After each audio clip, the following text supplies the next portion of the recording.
తెలంగాణలో ఒక సినిమా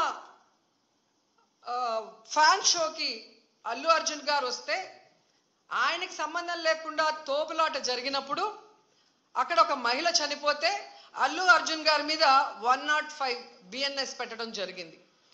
మరి అలాంటప్పుడు ఇక్కడ ప్రతి సంవత్సరం లక్షలాది మంది వస్తారని తెలిసి వాళ్ళకి సేఫ్టీ కల్పించి వాళ్ళకి అన్ని సౌకర్యాలు అందించి వాళ్ళకి టికెట్లు ఇవ్వడానికి క్యూలో ఏర్పాట్లు చేయాల్సిన బాధ్యత ఉన్న చంద్రబాబు నాయుడు గారి నుంచి టీటీడీ చైర్మన్ పాలక మండలి నుంచి కింద స్థాయి ఎస్పీ వరకు మరి అందరూ బాధ్యత వహించాలి కదా. కానీ ఈరోజు ఎంత దురదృష్టం అంటే ఇది పద్మావతి పార్క్లో 5 మంది చనిపోయిన ఆ ప్లేస్లో జరిగిన FIR. దీంట్లో 105 పెట్టాల్సింది వీళ్ళు 194 BNSS పెట్టారు. అలాగే విష్ణు నివాసం దగ్గర ఒకరు చనిపోయారు, దానికి కూడా 105 పెట్టాల్సింది 194 BNSS పెట్టారు.